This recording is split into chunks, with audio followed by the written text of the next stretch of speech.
السلام عليكم ورحمة الله وبركاته. وعليكم السلام ورحمة الله وبركاته.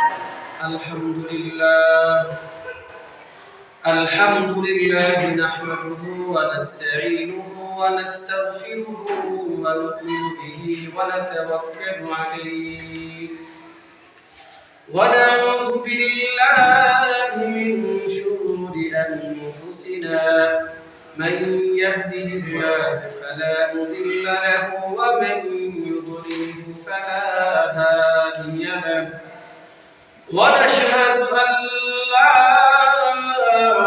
إله إلا الله وحده لا شريك له ونشهد أن سيدنا ومولانا محمدا عبده ورسوله أما بعد فأعوذ بالله من الشيطان الرجيم بسم الله الرحمن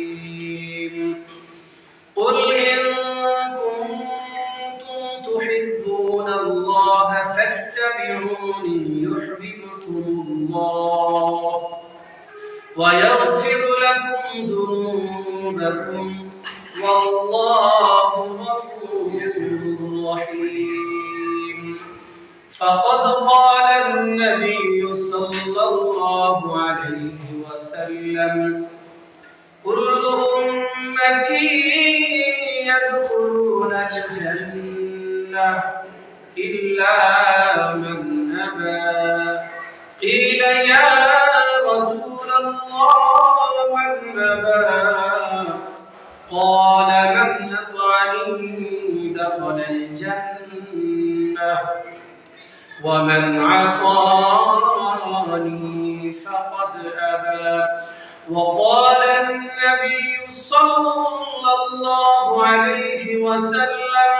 لا يؤمن أحدكم حتى أكون أحب إليه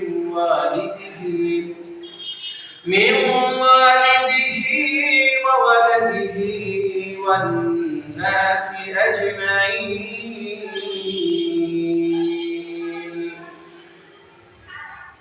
وقال الله تعالى في شان حبيبه محمد صلى الله عليه وسلم إن الله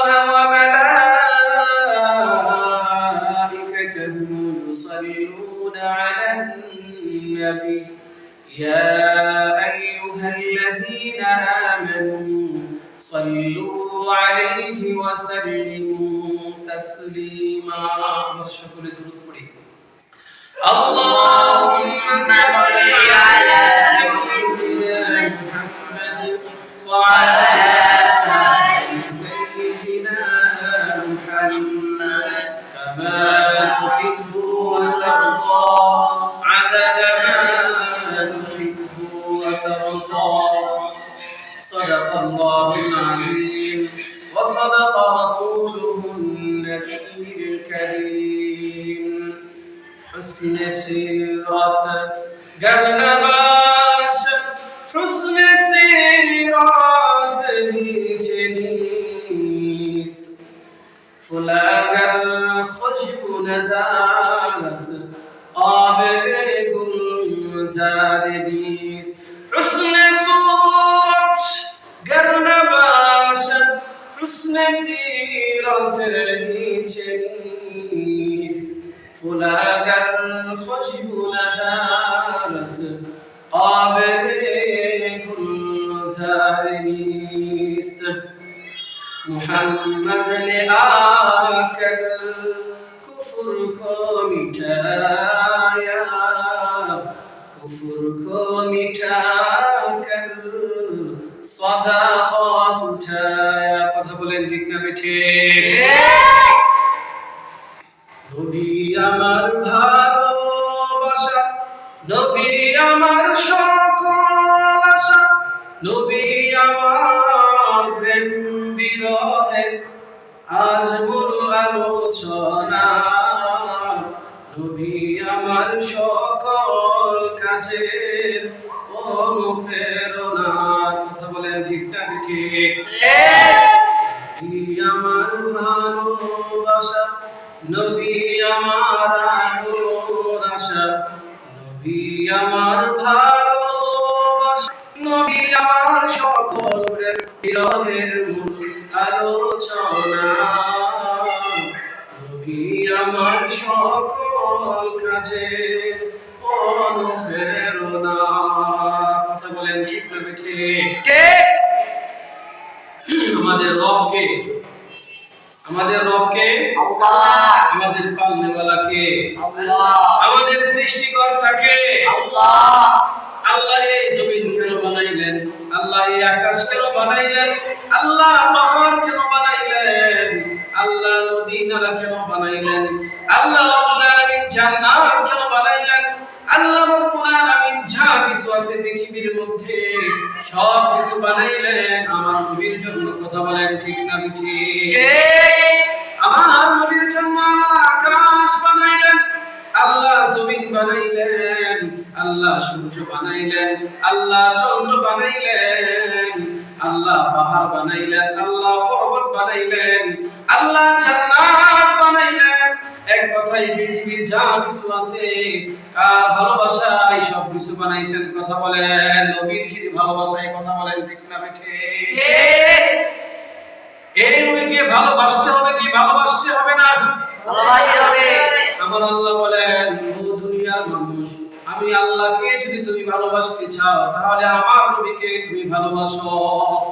আল্লাহ নিজেই বলেন, কুল ইন কুনতুম তুহিব্বুনাল্লাহ ফাত্তাবিউনি ইউহিব্বুকুমুল্লাহ। ও দুনিয়ার মানুষ শোনো শোনো, আমি আল্লাহকে যদি তুমি ভালোবাসতে চাও আমার নবী মুহাম্মদকে তুমি ভালোবাসো।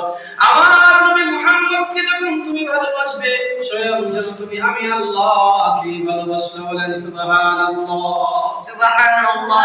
নবীজিকে কিরকম করে ভালোবাসতে হবে, কতটুকু ভালোবাসতে হবে? নবীজি সাল্লাল্লাহু আলাইহি ওয়াসাল্লাম হাদিসের মধ্যে বলেন, লা ইউমিনু আহাদুকুম হাত্তা আকুনা আহাব্বা ইলাইহি মিন ওয়ালিদিহি ওয়া ওয়ালাদিহি ওয়ান নাসি আজমাইন। বিষ্ণু বলেন, তোমরা ততক্ষণ পর্যন্ত অপূর্ণ মুমিন হতে পারবে না যতক্ষণ পর্যন্ত তোমার মা থেকে, তোমার বাবা থেকে, তোমার সন্তান থেকে, এক কথায় পৃথিবীর মধ্যে যা কিছু রয়েছে সমস্ত কিছু থেকে আমি মুহাম্মদকে যতক্ষণ পর্যন্ত বেশি ভালো না বাসবে ততক্ষণ পর্যন্ত তোমরা পূর্ণ ঈমানদার হতে পারবে না। কথা বলেন ঠিক না ঠিক? সবচেয়ে বেশি ভালোবেসেছিল কারা? সাহাবায়ে কেরাম। কথা বলেন ঠিক না ঠিক? সাহাবায়ে কেরাম ভালোবেসেছেন, কেন কম ভালোবেসেছেন? সাহাবায়ে কেরাম নিজেদের জীবনকে উৎসর্গ করে দিয়েছেন।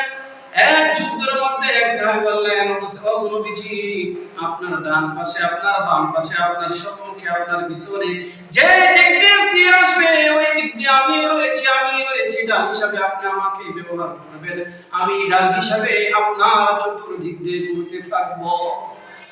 এমন ভালোবাসতেন সাহাবায়ে কেরাম। বিশ্বনবী মক্কার মধ্যে দিনের দাওয়াত দিতে আরম্ভ করলেন। যখন কাফেররা বিশ্বনবীকে অত্যাচার আরম্ভ করলো তখন বিশ্বনবী আল্লাহর হুকুমে মক্কা ছেড়ে মদিনায় চলে গিয়েছিলেন। কোথায় চলে গেছিলেন? মদিনায় চলে গেছিলেন। এমন অবস্থায় মক্কার এক যুবক ছিল যে তার চাচার ব্যবসা বাণিজ্য করত, তার চাচার দোকানে থাকতো, তার চাচা তার ভরণ পোষণ, তার খাবার দাবার, তার বাড়ির সমস্ত খরচ তার চাচা দিত। একদিন ভাতিজা, নাম ছিল আবুল উজ্জা। নাম কি? আবুল উজ্জা। একদিন তার চাচার সাথে কথা কৌশল করতেছে, বিনিময় করতেছে, চাচা, এই যে মুহাম্মদ যে নাকি জান্নাতের কথা বলে, জাহান্নামের কথা বলে, আল্লাহ এক তার কথা বলে, এবং আল্লাহ তাআলা নামাজের কথা বলে, আল্লাহ তাআলার হুকুম মানার কথা বলে, কবরের কথা বলে, জাহান্নামের কথা বলে, মানুষ যখন মৃত্যুবরণ করবে পুনরায় আবার জীবিত হবে সেইগুলো কথা বলে, আপনার আপনার কাছে কি সেগুলা কাল্পনিক মনে হয় নাকি আপনার কাছে সেগুলো সত্য মনে হয়, যে সে যে কথাগুলো বলে সেগুলো কি সত্য না মিথ্যা? তখন আবু মুসার চাচা বলে, ভাতিজা, মুহাম্মদ যেগুলা কথা বলে, যে আল্লাহর কথা বলে, যে একত্ববাদের কথা বলে, যে জান্নাতের কথা বলে, যে জাহান্নামের কথা বলে, যে কবরের কথা বলে, সমস্ত কিছু সত্য। এবার ভাতিজা বলে, চাচা তাহলে চলো আমরা তার কথার মতো তার ধর্মকে আমরা কবুল করি। তখন চাচা বলে না, আমি যদি ধর্ম আমার অবলম্বন করে মুহাম্মদের ধর্মকে অবলম্বন করি তাহলে আমার ধর্মের মধ্যে চুলকানি লেগে যাবে। কি লেগে যাবে? চুলকানি লেগে যাবে। এবার ভাতিজা বলে, ওগো চাচা, আমি আগের থেকে মুহাম্মদের উপর বিশ্বাস করেছিলাম, আজকে যেহেতু আপনি উনার ধর্মকে সত্যায়ন করেছেন, উনার ধর্মের বিষয়ে আপনি সত্যায়ন করেছেন, সুতরাং আজকে আপনাকে সাক্ষী রেখে ওই ধর্মের কালিমা পড়লাম, লা ইলাহা ইল্লাল্লাহু মুহাম্মাদুর রাসূলুল্লাহ। এই কথা বলার সাথে সাথে ভাতিজা আবু মুসার চাচা একেবারে রাগান্বিত হয়ে গেলেন, চোখগুলা উত্তোলনিত হয়ে গেল। বলতে লাগলো, ভাতিজা তুমি কি করেছো? তুমি কি করেছো? তোমার কি উপায় হবে তুমি কি জানো? তোমার কি অবস্থা হবে তুমি কি জানো? আবু মুসা বলে, চাচা আমার যাই অবস্থা হোক না কেন, আমি যে মুহাম্মদের উপর ধর্ম এনেছি, যে মুহাম্মদকে বিশ্বাস করেছি, যে আল্লাহকে বিশ্বাস করেছি, আমি তা থেকে ফিরব না। এবার আবু মুসা চাচা বলে, ও ভাতিজা তুমি জেনে রাখো, তুমি তার ধর্ম পরিত্যাগ না করো তাহলে তোমার কাছে যে সম্পদ রয়েছে সমস্ত সম্পদ তোমার থেকে কেড়ে নেওয়া হবে, তোমাকে যে প্রমোশন দেওয়া হচ্ছে তোমার তা দেওয়া হবে না, এবং কি তোমার শরীরের মধ্যে যে জামা কাপড়গুলো রয়েছে সেই জামা কাপড়গুলো তোমার থেকে খুলে নেওয়া হবে। এবার ভাতিজা মুসা বলে, চাচা আমার সমস্ত সম্পদ আপনি নিয়ে যেতে পারেন, আমাকে বিবস্ত্র করে দিতে পারেন গো চাচা, আমি যে আল্লাহকে মেনেছি এবং রাসূলকে বিশ্বাস করেছি থেকে আমি ফিরে আসতে পারবো না। ওই তার চাচা এমন পাষাণ ছিল, তার সমস্ত সম্পদ কেড়ে নিল, বরং এবং কি তার শরীরের জামাগুলাও তার থেকে খুলে নিয়েছে। এবার তার চাচার দোকান থেকে বাড়ি থেকে রওনা করেছে, মা করে সামনে দাঁড়িয়ে আছে, দূরের থেকে দেখে একজন অলঙ্গ অবস্থায় ব্যক্তি আসতেছে। তখন তার মা ঘরের এক সাইড হয়ে গেছে, আবু মুসা ঘরের সামনে গিয়ে বলে, মা করে ডাক দেওয়া। তখন তার মা বলে, বাবা আবু মুসা তোমার এরকম কে করেছে, তোমার এরকম অবস্থা কেমনে করে হয়েছে? তখন আবু মুসা বলল, মা গো, আমি এক আল্লাহকে বিশ্বাস করার কারণে, মুহাম্মাদুর রাসূলুল্লাহর ধর্মকে অবলম্বন করার কারণে আমার চাচা আমার থেকে সমস্ত সম্পদ নিয়ে গিয়েছে, আমার সমস্ত জামা কাপড় যা কিছু আছে আমাকে বিবস্ত্র করে দিয়েছে। ওগো মা, তোমার কাছে কোনো অর্থ দেওয়ার জন্য আসি নাই, তোমার কাছে কোনো টাকা পয়সা দেওয়ার জন্য আসি নাই মা, আমি আমার মাহবুবের সাথে, আমি আবার নবীর সাথে দেখা করব গো মা, আমি বিবস্ত্র অবস্থায় নবীর সামনে যাইতে পারবো না গো মা, আমার উত্তঙ্গ আমার ফরজটুকু ডাকতে পারি, আমাকে একটু কাপড় দাও ঘর থেকে। তখন আবু মুসা বলে, বাবা আমার ঘরে কোনো কাপড় নাই, তবে এক টুকরা কাপড় আছে তোমাকে দিতে পারি। তখন আবু মুসা একটা কাপড় দিয়েছে, যে কাপড়টা নাবি করলে হাঁটু খুলে যায়, আবার যখন হাঁটু দিকে নাবি করতে যায় তখন নাবিগুলা খুলে যায়। এমন ছোট্ট একটা কাপড় পরিধান করে আবু মুসা মক্কা থেকে মদিনা পর্যন্ত হেঁটে হেঁটে গিয়েছে। আল্লাহু আকবার বলেন। আল্লাহু আকবার। মসজিদে নববীর মধ্যে বসে আছেন আল্লাহর নবীজি, নামাজ শেষ করে যখন মসজিদ নববী থেকে বাইরে হচ্ছেন, দেখছেন একটা যুবক পথে তার সারা শরীর উদাম হয়ে আসে, উলঙ্গ অবস্থায়, উলঙ্গ না, সারা শরীরে কোনো কাপড় নাই, বিবস্ত্র অবস্থায় বসে আছে। বিষ্ণু বললেন, বাবা তুমি এরকম করে বসে আছো কেন, তোমার কি হয়েছে? আবু মুসা বলল, ওগো নবীজি, আপনার ধর্মকে অবলম্বন করার কারণে, এক আল্লাহর উপর বিশ্বাস করার কারণে আমার চাচা আমাকে এরকম অবস্থা করেছে। তখন আবু মুসাকে বিষ্ণু বললেন, তোমার নাম কি? তখন আবু মুসা বলে, আমার নাম আবু মুসা। বিষ্ণু বলেন, না না, তোমার নাম আবু মুসা হতে পারে না, আজ থেকে তোমার নাম রাখলাম আব্দুল্লাহ। কি নাম রাখলো? আব্দুল্লাহ। আজকে আমাদের মধ্যে নামের কোন সিস্টেম পাওয়া যায়? জি না। নাম থাকে আকাশ, বাতাস, ফুল, মাটি, লন্ডু, গন্ডু, সেন্টু, স্বপ্ন, মগ্ন, কত ধরনের নাম আছে কি আছে না? বরং সব বিশ্ব বললেন যখন কোন একটা সন্তান ভূমিষ্ঠ হয় তখন সেই সন্তানের আকিকা দিবে এবং সুন্দর একটা নাম রাখবে। কেমন রকম সুন্দর নাম রাখবে? নবীগণদের সাথে মিলাইয়া নাম রাখবে, সাহাবায়ে কেরামদের সাথে মিলাইয়া নাম রাখবে এবং বড় বড় উলামায়ে কেরাম আল্লাহ ওয়ালাদের সাথে মিলাইয়া নাম রাখবে। নাম রাখলে কি হবে? কাল কিয়ামতের দিন আল্লাহ রাব্বুল আলামিন আল্লাহ তাআলার বন্ধুদেরকে ডাক দিবেন, দুনিয়ার মধ্যে আমার অধিকার আছে না ধারা আব্দুল্লাহ, আব্দুর রাজ্জাক, আব্দুর রহমান এরকম করে ডাকবে। হাজার হাজার মানুষ আব্দুর রহমান নামে দাঁড়ায় যাবে, আব্দুল্লাহ নামে দাঁড়ায় যাবে। আল্লাহ রাব্বুল আলামিন বলবেন যেহেতু আমার বন্ধুর সাথে তোমার নামটা ঠিক রয়েছে সুতরাং তুমি আমার বন্ধুর সাথে জান্নাতে চলে যাও। বলেন সুবহানাল্লাহ। সুবহানাল্লাহ। পারে কি পারে না? আরে আল্লাহ রাসূলুল্লাহ বুঝবেন কি বুঝবেন না? বুঝবেন। অতঃপর আবু রুজ্জাকে বলল, আবু রুজ্জা যখন এই কথা বলল তার নাম রাখবো আব্দুল্লাহ। কি নাম ছিল? আব্দুল্লাহ। আল্লাহ নবীজি তার সাহাবায়ে কেরামদেরকে বললেন, ও আমার সাহাবায়ে কেরাম, সবেমাত্র সে মুসলমান হয়েছে, তাকে আসহাবে সুফফার মধ্যে নিয়ে যাও, তাকে ধর্মের শিক্ষা দান করো, ফরজগুলো দান করো, ফরজ কিভাবে আদায় করতে হয় সেইগুলো তাকে শিক্ষা দিতে থাকো। সাহাবায়ে কেরাম তাকে নিয়ে গেল, সেখানে ধর্মের ইসলাম ধর্মের যেগুলো রকম রয়েছে সবগুলো শিক্ষা দিতে লাগলো। কিছুদিন পরে বিশ্বনবী সাহাবায়ে কেরামদেরকে বললেন, ও আমার সাহাবায়ে কেরাম, তাবুক যুদ্ধের দামামা ভিজে গেছে, সুতরাং তাবুক যুদ্ধের জন্য প্রস্তুত হতে হবে। তোমাদের ঘর থেকে কার কি মাল আছে তাবুক যুদ্ধের জন্য সংগ্রহ করো, তাবুক যুদ্ধের জন্য সংগ্রহ করো। সকল সাহাবায়ে কেরাম তাবুক যুদ্ধের জন্য মাল নিয়ে আসছে। আল্লাহর রাসূল হযরত উমর ফারুক রাদিয়াল্লাহু তাআলা আনহুকে জিজ্ঞাসা করলেন, ও উমর, তুমি তাবুক যুদ্ধের জন্য কি এনেছো? হযরত উমর বললেন, ইয়া রাসূলুল্লাহ, আমার সমস্ত সম্পদ থেকে দুইটা ভাগ করে এক ভাগ বাড়িতে রেখে এসেছি, আর এক ভাগ আপনার জন্য সেই যুদ্ধের জন্য দান করে দিলাম। হযরত আলী রাদিয়াল্লাহু তাআলা আমাকে বললেন, আলী রাদিয়াল্লাহু তাআলা বলেন, বাড়িতে অর্ধেক রেখে এসেছি, অর্ধেক নিয়ে এসেছি।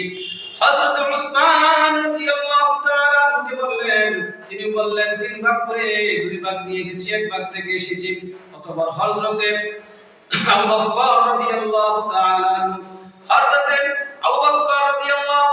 আমাকে জিজ্ঞাসা করলেন, হযরত আবু বকর রাদিয়াল্লাহু তাআলা বলেন, নবীজি, আমি আমার ঘরের মধ্যে আল্লাহ এবং আল্লাহর রাসূলকে রেখে এসেছি। বলেন সুবহানাল্লাহ। সুবহানাল্লাহ। অতঃপর শেষ সময় আল্লাহ রাসূল আব্দুল্লাহকে জিজ্ঞাসা করলেন, ও আব্দুল্লাহ, তুমি তাবুক যুদ্ধের জন্য কি সংগ্রহ করেছো, কি এনেছো?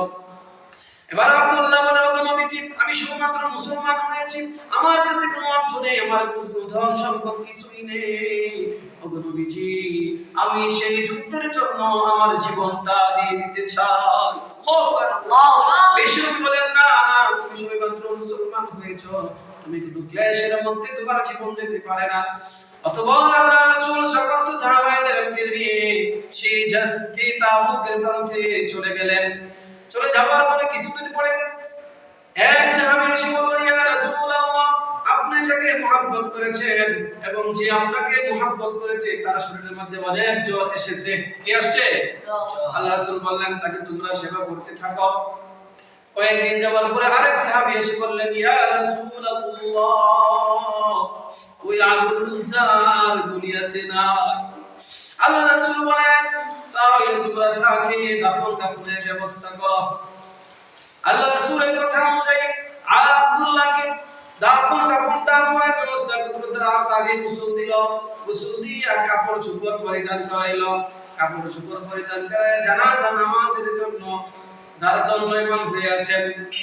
হযরত আলী রাদিয়াল্লাহু তাআলা ভাবতেছেন, আমি তার জামাতা হয়তো আমাকে বলবে, তাই আব্দুল্লাহর জানাজা নামাজ পড়ানোর জন্য ওইদিকে হযরত উমর ফারুক ভাবতেছে, আমি হলাম বাদশা, আমাকে হয়তো বলতে পারে নামাজ পড়ানোর জন্য।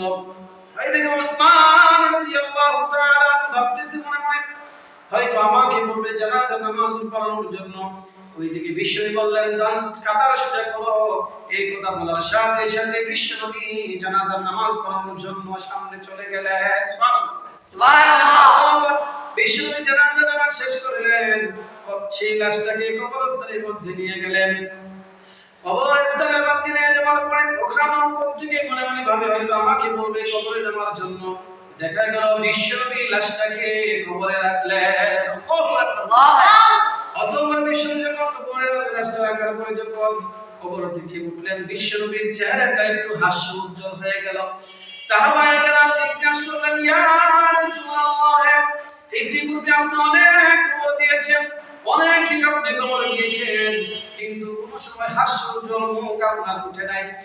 আল্লাহ নবী বলেন, ও আমার সাহাবায়ে কেরাম, শুনো শুনো, আমি কেন হাস্য উজ্জ্বল উঠলাম? আমার এই আব্দুল্লাহ লাশটা যখন কবরে রাখলাম, আমার আল্লাহ বলে দিব, নবীজি আপনি যে লাশটা কবরে রেখেছেন সে হলো জান্নাতি। বলেন সুবহানাল্লাহ। সুবহানাল্লাহ। আর লোকে ভালোবাসলে জান্নাত যাওয়া যাবে কি যাওয়া যাবে না? যাবে। জান্নাতে যাওয়া যাবে। আল্লাহ রাব্বুল আলামিন সেই কথাটাই বলেছেন, কুল ইন কুনতুম তুহিব্বুনাল্লাহ ফাত্তাবিউনি ইউহিব্বুকুমুল্লাহ।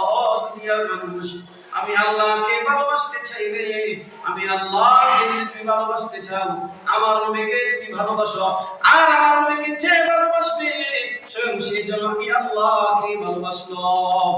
আল্লাহু গফুরুর রহিম ওয়া ইয়াগফিরু লাকুম, আল্লাহু গফুরুর রহিম। যে আল্লাহকে ভালোবাসবে তার সমস্ত গুনাহগুলোকে আল্লাহ রাব্বুল আলামিন মাফ করে দিবেন। বলেন সুবহানাল্লাহ। সুবহানাল্লাহ। আমরা রাসূলকে ভালোবাসবো কি ভালোবাসবো না? বাসবো। রাসূলকে ভালোবাসলে কি করতে হবে? রাসূল সাল্লাল্লাহু আলাইহি ওয়াসাল্লামের তরিকায় জীবন যাপন করতে হবে। কথা বলেন ঠিক না ঠিক? রাসূলের পরিচালনায় রাসূলকে ফলো করতে হবে। বিচার ব্যবস্থার মধ্যে রাসূলকে ফলো করতে হবে। তার পরিবার জীবনের মধ্যে, পারিবারিক জীবনের মধ্যে রাসূলকে ফলো করতে হবে।